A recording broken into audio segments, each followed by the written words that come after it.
اعوذ باللہ من الشیطان الرجیم بسم اللہ الرحمن الرحیم رب اشرح لی صدری ویسر لی امری واحلل عقدۃ من لسانی یفقہوا قولی رب زدنی علما۔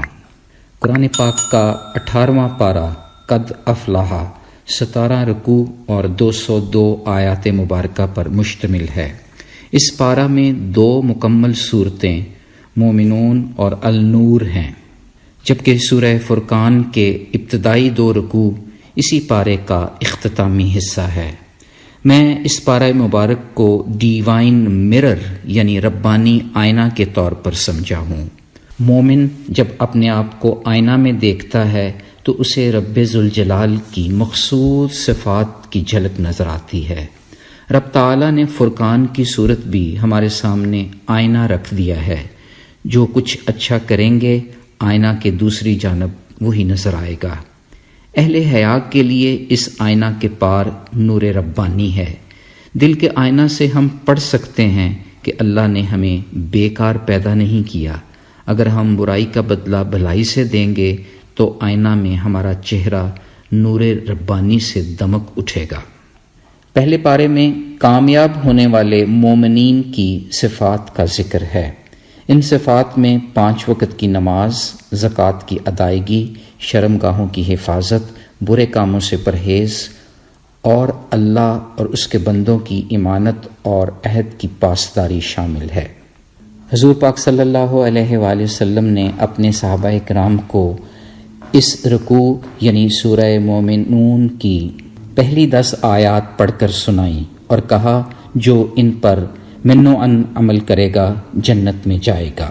پھر اسی رکوع میں انسان کی تخلیق کے مختلف مراحل کا نہایت شاندار سائنسی انداز سے تذکرہ کیا گیا ہے، جو ایک طرف رب کی ربوبیت کا کھلا اظہار ہے، جبکہ دوسری جانب انسان کے اشرف المخلوق ہونے کی واضح دلیل ہے۔ پھر اللہ تعالیٰ کی چند بڑی بڑی نعمتوں کا بیان بھی اسی رکوع میں ہے۔ دوسرے رکوع میں نوح علیہ السلام کا وعظ اور قوم کا الزام شامل ہے۔ نوح علیہ السلام اللہ کی مدد کی درخواست کرتے ہیں۔ تیسرے رکوع میں قوم عاد کی نصیحت اور ان کا جواب شامل ہے۔ پھر رسولوں کو جھٹلانے پر قوموں کی ہلاکت کا بیان ہے۔ موسیٰ علیہ السلام اور ہارون علیہ السلام کو اپنے معجزے اور دلیل دے کر بھیجا گیا۔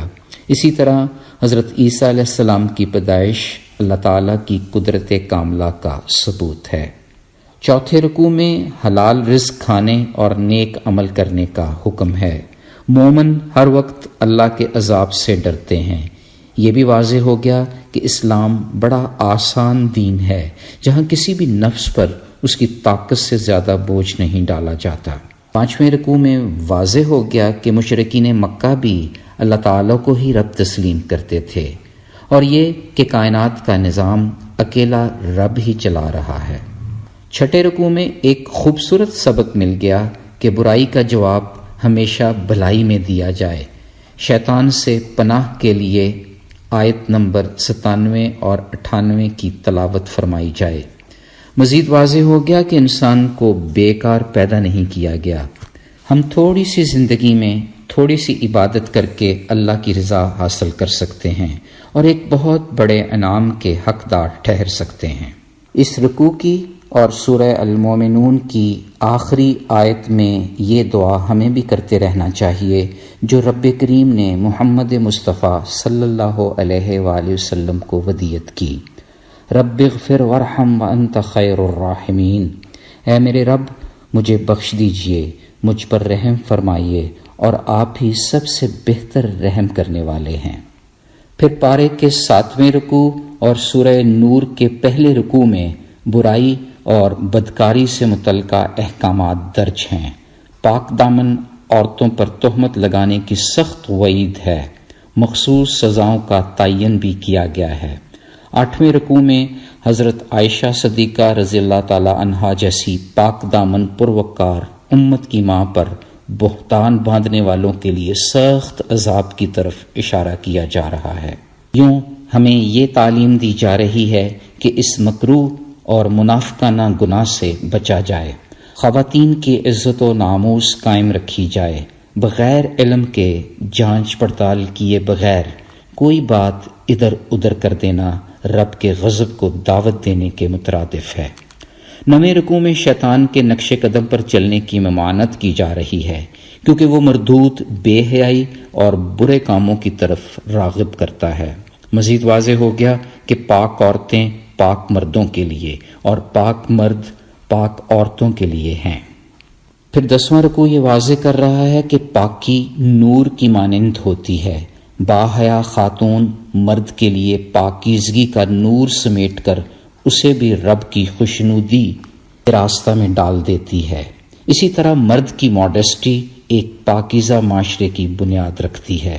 اسی طرح گھروں میں داخل ہونے کے آداب، مجلس کے آداب اسی رکوع میں بیان کیے گئے ہیں۔ 11واں رکوع یہ دلیل پیش کر رہا ہے کہ اللہ رب العزت کی ذات اقدس سراسر نور ہے جو لامحدود زمان و مکان میں پھیلا ہوا ہے۔ بخاری شریف کی ایک حدیث ہے کہ رسول اکرم صلی اللہ علیہ وآلہ وسلم جب رات کو تہجد پڑھنے کے لیے اٹھتے تو یہ دعا کیا کرتے تھے: اے اللہ، آپ ہی کے لیے تمام تعریفیں ہیں، کیونکہ آپ ہی آسمان و زمین کو قائم رکھنے والے ہیں۔ آپ ہی آسمان اور زمین اور ان کے درمیان کی تمام چیزوں کا نور ہیں۔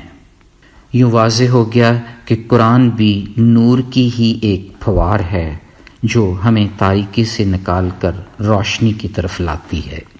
اس نور کی بیش بہا تہیں ہیں، جوں جوں کھلتی جاتی ہیں اتنا ہی ایمان کا نور سمٹتا چلا آتا ہے۔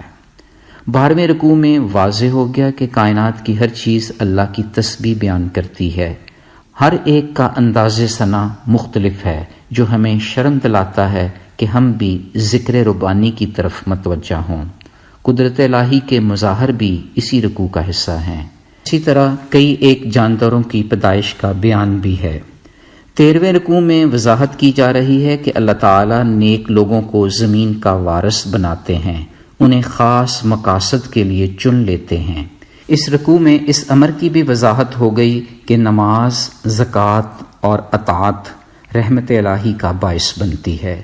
14ویں رکوع میں افراد خانہ اور عزیز و اقارب سے متعلقہ شرعی اصولوں کا احاطہ کیا گیا ہے، جس میں اجازت لے کر ایک دوسرے کے کمرہ میں جانا اور گھروں میں کھانا کھانے کے آداب وغیرہ شامل ہیں۔ 15ویں رکوع میں آداب مجلس کا تذکرہ ہے۔ انہی آیات میں رسول اللہ کا بے حد احترام کرنے کا حکم بھی دیا جا رہا ہے۔ پھر پارے کا 16واں رکوع اور سورہ فرقان کا پہلا رکوع اللہ تعالیٰ کی رحمت اور برکات کا نقشہ کھینچ رہا ہے۔ اسی ذات باری تعالیٰ نے ہر ایک کی تقدیر مقرر کی ہوئی ہے۔ اس رکوع میں قرآن مجید کو خصوصی نام یعنی فرقان سے پکارا گیا ہے، جس کا مطلب سچ اور جھوٹ کے درمیان فرق کرنے والی کتاب ہے۔ 17ویں رکوع میں اللہ تعالیٰ محمد مصطفیٰ صلی اللہ علیہ وآلہ وسلم کو تشفی دے رہے ہیں کہ کفار کی فضول باتوں کی پرواہ نہ کیجیے۔ آپ صلی اللہ علیہ وآلہ وسلم کا تعلق اس اللہ عز و جل سے ہے جو بے شمار برکتوں والا ہے۔ اہل جنت کا بیان بھی اسی رکوع میں ہے۔ مختصراً 17واں پارہ ہماری اصلاح کے لیے رب کی ربوبیت کا اظہار کر رہا ہے، جس میں انسان کی تخلیق کے کئی سائنسی مراحل کا تذکرہ ہے۔ پارہ ہمیں رزق حلال اور نیک اعمال کرنے کا آئینہ دکھلا رہا ہے۔ ربانی آئینہ میں یہ علم روز روشن کی طرح عیاں ہو گیا کہ اسلام آسان فہم دین ہے جو کسی بھی نفس پر اس کی طاقت سے زیادہ بوجھ نہیں ڈالتا۔ اسی آئینہ میں ہمیں شیطان کے نقش قدم پر چلنے کی ممانعت بھی دکھلائی جا رہی ہے۔ آئینہ ربانی سے نور کی پھوار نکلتی ہے جو ہمیں تاریکی سے نکال کر روشنی کی طرف لانے کا باعث بنتی ہے۔ ڈیوائن مرر ایک ایسا فرقان ہے جو سچ اور جھوٹ کے درمیان فرق کرتا ہے۔ آئینہ ربانی کو غور سے دیکھیں تو نظر آئے گا کہ کائنات کی ہر چیز رب کی ثنا پیش کر رہی ہے۔ تو پھر آئیں رب تعالیٰ سے دعا کرتے ہیں کہ وہ ہمارے اندر مومن کی صفات پیدا کر دے، ہمیں نور کی طرح پاک کر دے، ہمارے دلوں کو نور ربانی سے منور کر دے۔ اللہ پاک اگر ہم بھٹکنے لگیں تو ربانی آئینہ کے ذریعے ہمیں روشنی عطا فرما۔ یا اللہ پاک ہمیں ایسے خاص مقاصد کے لیے چن لے جس میں ہم ہمیشہ برائی کا جواب بھلائی کی شکل میں دیں۔ اے میرے پاک مولا، ہماری تقدیر کے ہر پہلو کو اپنی خصوصی رحمت اور برکات سے بھر دے۔ جہاں بھی ڈگمگانے لگیں آئینہ ربانی دکھلا کر ہمیں راہ راست کی طرف بلا لینا۔ آمین یا رب العالمین۔ سبحان ربک رب العزت عما یصفون وسلام علی المرسلین والحمد للہ رب العالمین۔ فی امان اللہ۔ اللہ حافظ۔